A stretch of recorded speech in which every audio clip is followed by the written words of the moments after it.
മനുഷ്യാവകാശത്തിന് അർഹതയില്ല. അതുകൊണ്ട് തന്നെ മനുഷ്യാവകാശ ലംഘനത്തിൻ്റെ പ്രശ്നവും ഉദിക്കുന്നില്ല. പിന്നെ നിയമലംഘനം ഉണ്ടോ ഇല്ലയോ എന്നുള്ളത്, കോടതിയുടെ വരാന്തയിലോ കോടതിയുടെ മുറികൾക്കുള്ളിലോ കയറാൻ ശ്രമിച്ച പ്രതിയെ സാധാരണഗതിയിൽ ആരാണ് ഇത്തരം സംവിധാനങ്ങൾ ഉപയോഗിക്കുന്നത്?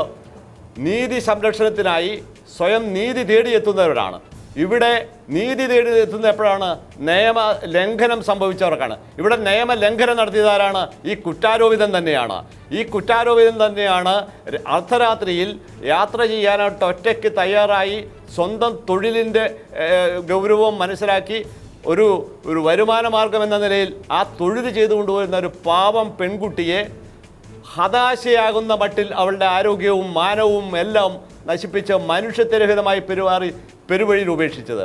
അങ്ങനെ പെരുവഴിയിൽ ഉപേക്ഷിച്ച് ആ പെൺകുട്ടിക്ക് കിട്ടാത്ത ഏത് നീതി, ഏത് മനുഷ്യാവകാശമാണ് ഇന്ന് കസ്റ്റഡിയിലെത്തൊക്കെ പ്രതിക്ക് വേണമെന്ന് ആരെങ്കിലും വാദിച്ചാൽ അവർ ഈ കാലഘട്ടത്തിൽ ജീവിക്കാൻ യോഗ്യരാണോ എന്ന് അവർ സ്വയം പരിശോധിക്കുക എന്ന് മാത്രമേ നമുക്ക് പറയാനുള്ളൂ. ശ്രീ വേണു.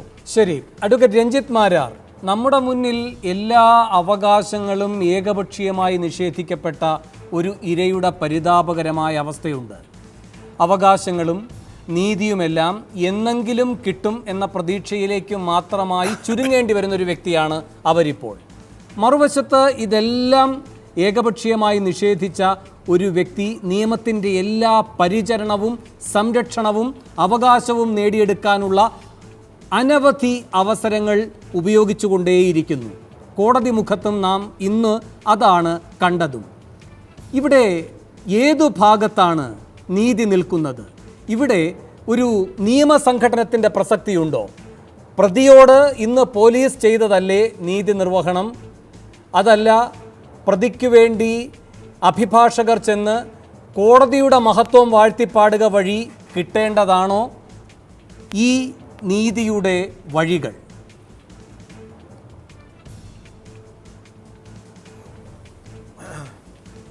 നമ്മൾ കണ്ടത് ഒരു കസ്റ്റഡിയിൽ എടുക്കുന്ന സീനാണ് നമ്മൾ ടി വി കൂടെയൊക്കെ കണ്ടത്. പല രീതിയിൽ അതിനെ വ്യാഖ്യാനിക്കാം. എന്തായാലും he wanted to surrender, let us assume this way, he wanted to surrender. അദ്ദേഹം ബെയിൽ ആപ്ലിക്കേഷൻ ഫയൽ ചെയ്തിട്ടുണ്ടായിരുന്നു. He has a consistent case. അദ്ദേഹത്തിന് ഈ ഒഫൻസിൽ ഹി ഈസ് നോട്ട് ഇൻവോൾവ് എന്നുള്ളൊരു കേസാണ് അദ്ദേഹം പറയുന്നത്. അത് കറക്റ്റാണോ അല്ലയോ എന്നുള്ളതെല്ലാം വേറെ കാര്യം, അല്ലായിരിക്കാം, അത് കറക്റ്റ് തന്നെ അല്ലായിരിക്കാം. Anyway he is taken into custody. ഈ കസ്റ്റഡിയിൽ എടുത്തപ്പോൾ സറണ്ടർ ചെയ്യാൻ വന്ന ഒരാളെ നമുക്കിപ്പോൾ ഇൻവെസ്റ്റിഗേഷൻ നടക്കണം, ഫൈനൽ റിപ്പോർട്ട് വരണം, ആ ഫൈനൽ റിപ്പോർട്ടിൽ ട്രയൽ നടക്കണം. ട്രയൽ നടന്നിട്ട് ഈ വിക്ടിമിന് വേണ്ട നീതി എന്ന് പറയുന്നത് ഇദ്ദേഹത്തിനെ ശിക്ഷിക്കണം. അങ്ങനെ സൊസൈറ്റിക്ക് ഇദ്ദേഹത്തിനെ ശിക്ഷിക്കുമ്പോൾ കിട്ടുന്ന നീതി നടപ്പാവണം. ഇതാണ് നമുക്ക് വേണ്ടത്. അല്ലാതെ ഇദ്ദേഹത്തിനെ പിടിച്ചു മറ്റേ ഫോഴ്സ്ഫുള്ളായിട്ട് അടിച്ചു, ഇടിച്ചു, തൂക്കി കൊന്നു, വെടിവെച്ച് കൊന്നു, ഇതൊന്നും മെച്യൂറായിട്ടുള്ളൊരു സൊസൈറ്റിയിൽ വന്നിരുന്ന് പറയാൻ ഞാൻ തയ്യാറല്ല. ഇദ്ദേഹത്തിനെ വെടിവെച്ച് തന്നെ കൊല്ലണം. പക്ഷേ നിങ്ങളുടെ നിയമം അത് അനുശാസിക്കുന്നില്ല. രഞ്ജിത്ത് മാരാർക്ക് പോയി വെടിവെച്ച് കൊല്ലണമെന്ന് ആഗ്രഹം ഉണ്ടാവും, അതുകൊണ്ട് കാര്യമില്ല. രഞ്ജിത്ത് മാരാർക്ക് പോയി ചെയ്യാൻ പറ്റില്ല. വേണുവിന് വെടിവെച്ച് കൊല്ലണമെന്ന് വേണു ആഗ്രഹിക്കുന്നുണ്ടാവും ഇരയുടെ ഭാഗത്ത് നിന്നുകൊണ്ട്. ഞാനും വേണുവിൻ്റെ കൂടെ വരാം. നമുക്കത് ചെയ്യാനുള്ള കഴിവില്ല, നമ്മളത് ചെയ്യാൻ തയ്യാറുമല്ല. അങ്ങനെ ചെയ്യാൻ ആഗ്രഹിക്കുന്നവർ ആഗ്രഹിക്കട്ടെ. പക്ഷേ ഒരു പ്രശ്നം എന്താണെന്ന് വെച്ച് കഴിഞ്ഞാൽ നമ്മളിന്ന് 2017 വന്ന് നിൽക്കുമ്പോൾ നമ്മൾ വളരെ മെച്യൂറായിട്ടുള്ളൊരു സൊസൈറ്റിയാണ്. ഈ സൊസൈറ്റിയിൽ ഇദ്ദേഹത്തിനെ കസ്റ്റഡിയിൽ എടുത്ത രീതി, വന്ന് സറണ്ടർ ചെയ്തിട്ട് പോലീസ് ഇപ്പോൾ പറയുന്നത് എന്താണ്, ഇൻവെസ്റ്റിഗേഷന് വേണ്ടിയിട്ട് അദ്ദേഹത്തിനെ കസ്റ്റഡിയിൽ എടുത്തു എന്നുള്ളതാണ് പറയുന്നത്. ഇദ്ദേഹം സറണ്ടർ ചെയ്ത് കഴിയുമ്പോൾ പോലീസിന് കസ്റ്റഡിയിൽ ചോദിച്ചിട്ട് ഇൻവെസ്റ്റിഗേഷൻ പ്രോഗ്രസ് ചെയ്യാം. ആ ഇൻവെസ്റ്റിഗേഷനിൽ നിന്ന് അദ്ദേഹത്തിന് വേണ്ട എവിഡൻസസ് എടുക്കാം, അത് ഫൈനൽ റിപ്പോർട്ടിലേക്ക് വരാം. മാക്സിമം അതിൽ കോൺസ്പിറസി ഉണ്ടെങ്കിൽ അതെല്ലാം കണ്ടെത്താം. ഇവരെല്ലാം ചെയ്തത് വിജിലൻ്റ് ആയിട്ടാണ് ചെയ്തിരുന്നത്. പക്ഷേ ഇത് എക്സിക്യൂട്ട് ചെയ്യുന്ന രീതിയിലുള്ളൊരു അപാകതകൾ, ഇമ്മച്വർ പോലീസ് എന്ന് പറയാം. പക്ഷേ നമുക്ക് ഇതിൽ നിന്നൊന്നും എന്താ പറയുക, ഇപ്പം നമ്മൾ ആദ്യം ചോദിച്ചൊരു ക്വസ്റ്റ്യൻ ഉണ്ട്, വേണു ഹൈബിയോട് ചോദിച്ചൊരു question, I do not know Hibi എന്താണെന്ന് അങ്ങനെ പറയാഞ്ഞതെന്ന് എനിക്കറിയില്ല. വേണു ചോദിച്ച ഒരു ക്വസ്റ്റ്യൻ ഉണ്ട്, ഏതായാലും അദ്ദേഹത്തിനെ അറസ്റ്റ് ചെയ്തു, അങ്ങനെ തന്നെയല്ലേ സംഭവിച്ചത്? 6 ദിവസമായിട്ട് he was absconding for the last 6 days filing a bail application. ഇവിടെ വന്ന് കോടതിയിൽ സറണ്ടർ ചെയ്തപ്പോൾ കസ്റ്റഡിയിൽ എടുക്കുമ്പോൾ അതിനെ ഏതായാലും തന്നെ പറയാൻ പറ്റുള്ളൂ. അല്ലാതെ എന്ത് മെഗ്രാനിവിറ്റി ഈ പോലീസിന് കൊടുക്കാൻ പറ്റും? ഇവർ വിജിലൻ്റെയിൽ നിന്നിട്ട് കസ്റ്റഡിയിൽ സറണ്ടർ ചെയ്യാൻ നോക്കിക്കൊണ്ടിരുന്ന ഈ അക്യൂസിനെതിരെ എന്താവശ്യത്തിനാണ് ചെയ്തത്? അദ്ദേഹത്തിന് വേണമെന്നുണ്ടെങ്കിൽ അറസ്റ്റ് റെക്കോർഡ് ചെയ്തതിന് ശേഷം ഇവരുടെ റിമാൻഡ് എന്തായാലും ചെയ്യും. ഈ കേസിൽ എന്തായാലും this is A cognisable offence. Advocate Ranjith Marar രണ്ട് കാര്യങ്ങൾ എക്സീഡ് ചെയ്യേണ്ട കാര്യം അഡ്വക്കേറ്റ് രഞ്ജിത്ത് മാരാർ രണ്ട് കാര്യങ്ങൾ അഡ്വക്കേറ്റ് രഞ്ജിത്ത് മാരാർ ഒന്ന് പോലീസിന് നേരിട്ട് തന്നെ പിടികൂടാൻ കഴിഞ്ഞതിന് ശേഷം നിർവഹിക്കുന്ന ചോദ്യം ചെയ്യലും അതല്ലാതെ പിന്നീട് കസ്റ്റഡിയിൽ വാങ്ങാനുള്ള അപേക്ഷ കൊടുത്തതിന് ശേഷം കിട്ടുന്ന ചോദ്യം ചെയ്യലും തമ്മിൽ കാര്യമായ വ്യത്യാസമില്ലേ? അങ്ങ് നിഷ്കളങ്കത നടിക്കരുത്, അത് തമ്മിൽ വലിയ വ്യത്യാസമുണ്ട് എന്ന് അങ്ങ് സമ്മതിക്കുമെന്നാണ് ഞാൻ കരുതുന്നത്. കാരണം പോലീസ് ഈ കഴിഞ്ഞ ദിവസങ്ങളിലെല്ലാം കോടതിയിൽ ഇങ്ങനെ നിന്നത്, ഇങ്ങനെ കാത്തുകെട്ടി നിന്നത്, ശ്രീ മാരാർ ഒരു സെക്കൻഡ്, കാത്തുകെട്ടി നിന്നത് അഭിഭാഷകന്റെ ഇടപെടലുണ്ടാകും, അഭിഭാഷകന്റെ അഡ്വൈസ് ഉണ്ടാകും. ആ ഘട്ടം എന്ന് പറയുന്നത് ഒരു ഇടപെടലാണ്. ആ ഇടപെടലിനുള്ള അവസരം ഇല്ലാതാക്കണം. അത് നീതിപൂർവമായ അന്വേഷണത്തിൻ്റെ ഒരു സാധ്യതയാണ്. അതാണ് പോലീസ് നിർവഹിച്ചത് എങ്കിൽ വേണു, നമ്മൾ ഒരു ബാർബാരിക് സൊസൈറ്റിയിലല്ല ജീവിക്കുന്നത്. നമ്മളൊരു മെച്യൂർഡ് സൊസൈറ്റിയിലാണ് ജീവിക്കുന്നത്. Right to have a counsel article 21 കീഴിലുള്ളത് തന്നെയാണ്. ഈ ഇപ്പോൾ ഇന്ത്യയിൽ ആ നിയമം അനുശാസിക്കുന്നില്ലെങ്കിൽ പോലും മെച്യൂർഡ് സൊസൈറ്റിയിൽ അമേരിക്കയിലെല്ലാം ഒരാളെ അറസ്റ്റ് ചെയ്യുമ്പോൾ നിങ്ങൾക്ക് സൈലൻസിനുള്ള റൈറ്റ് ഉണ്ട്. പോലീസ് പറയുന്നതാണ്, നിങ്ങൾക്ക് സൈലൻസിനുള്ള റൈറ്റ് ഉണ്ട്. നിങ്ങൾ എന്ത് പറഞ്ഞാലും അത് നിങ്ങൾക്കെതിരെ യൂസ് ചെയ്യും. 1. 2, നിങ്ങൾക്ക് ലീഗൽ റൈറ്റിനുള്ള റൈറ്റ് കൂടിയുണ്ട്.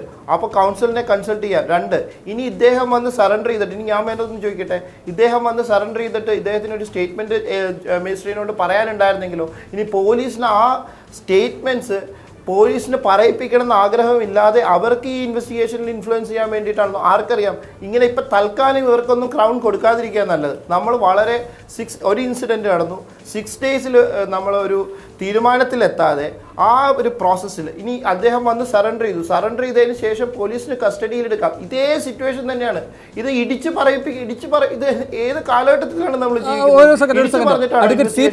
ഉടനെ ഇടിച്ച് പിഴിഞ്ഞ് പറയിക്കുന്നു എന്ന നിലയിലേക്കൊക്കെ ഉള്ള വക്രീകരണങ്ങളിലേക്ക് പോകണോ? രണ്ടും രണ്ടല്ലേ?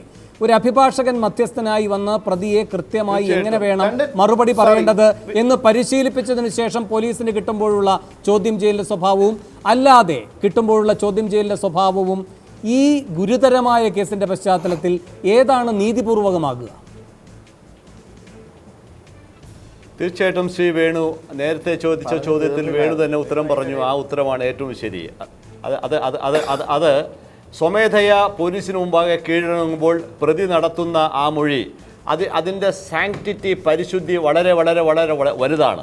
അതേസമയം ഇതുപോലെ ജുഡീഷ്യൽ കസ്റ്റഡിയിൽ പോയ ശേഷം പിന്നീട് പോലീസ് കസ്റ്റഡി ചോദിച്ചു വാങ്ങി, ആ ചോദിച്ചു വാങ്ങുമ്പോൾ പ്രതി തീർച്ചയായിട്ടും മറ്റാരുടെയോ നിർബന്ധത്തിന് വഴങ്ങി മറ്റാരോ ഒക്കെ രൂപപ്പെടുത്തി പാകപ്പെടുത്തി അതൊരു പാചകം ചെയ്ത ഒരു മൊഴിയായിരിക്കും. ആ മൊഴി ഒരുപക്ഷെ പോലീസിന് തകർക്കാൻ കഴിയും, എന്നിരുന്നാൽ പോലും പോലീസിനെ കുഴയ്ക്കാനും കൂടി പര്യാപ്തമാകും എന്നതുകൊണ്ട് യാതൊരു തരത്തിലുള്ള കുഴപ്പങ്ങളും കൂടാതെ കന്യക ആയിട്ടുള്ള ഒരു ആ പ്രതിയെ കിട്ടണമെന്നാണ് പോലീസ് ആഗ്രഹിച്ചത്. അതാണ് പോലീസ് നടക്കുന്നത്. ഇതെല്ലാം ഈ ഒരു പഴയ കാലത്തെ രീതിയാണ്. ഈ അഭിഭാഷകർ മുഖേന കോടതിയിൽ ഹാജരാകുക. അതെന്തിനാണ്? രാജൻ സംഭവങ്ങൾ ആവർത്തിക്കാതിരിക്കാൻ വേണമെങ്കിൽ നമുക്കത് പറയാം. അതായത് രാജനെ എന്ന് പിടിച്ചു, എപ്പോൾ പിടിച്ചു, ബോഡി എവിടെ എന്ന് ചോദിക്കുമ്പോൾ ഉത്തരമില്ലാതിരുന്ന ആ അവസ്ഥ ഒഴിവാക്കാൻ ഇന്ന് ദൃശ്യമാധ്യമങ്ങൾ കണ്ണും കാതും കൂർപ്പിച്ച് ജനങ്ങളെ ജാഗരൂകരാക്കിയിരിക്കുന്ന ഈ കാലഘട്ടത്തിൽ ഒരു പ്രതി ഇങ്ങനെ കോടതി മുമ്പാകെ കീഴടങ്ങിയില്ല, പോലീസ് മുമ്പാകെ കീഴടങ്ങുന്നില്ലെങ്കിലും ഫലം ഒന്ന് തന്നെയാണ്. പക്ഷേ മൊഴിയുടെ പരിശുദ്ധിയിൽ വ്യത്യാസമുണ്ട്. അന്വേഷണത്തിന് കൂടുതൽ സഹായകമാകുന്നത് അപ്രകാരം കിട്ടുന്ന മൊഴിയാണ്. ആ മൊഴിയാണ് പിന്നീട് തെളിവിലേക്ക് കൂടുതൽ നയിക്കുന്നതും. ഒരുപക്ഷെ ഒരു അഭിഭാഷകൻ്റെ സാന്നിധ്യത്തിൽ, അഭിഭാഷകൻ്റെ സഹായത്തോടെ ഒരു പ്രതി ഇതേപോലെ കോടതി മുഖേനയാണ് വരുന്നതെങ്കിൽ തീർച്ചയായിട്ടും അന്വേഷണത്തിന് തടസ്സമാകുന്ന നിരവധി തടസ്സവാദങ്ങൾ സൃഷ്ടിക്കാൻ ഇതുപോലെ ട്രെയിൻഡ് ആയിട്ടുള്ള ഒരു പ്രതിക്ക് ഉപദേശം കിട്ടിയിരിക്കാൻ സാധ്യതയുണ്ട്. ശരി, ഞാൻ ഇടവേളയിലേക്ക് പോകാൻ. ഇടവേളയ്ക്ക് ശേഷം സൂപ്പർ പ്രൈം ടൈം ചർച്ച ചെയ്യുന്നത് കുറ്റവാളിക്ക് കോടതി മുറി ഒളിമുറിയാക്കി കൊടുത്തതാര്? ഇടവേളയ്ക്ക് ശേഷം.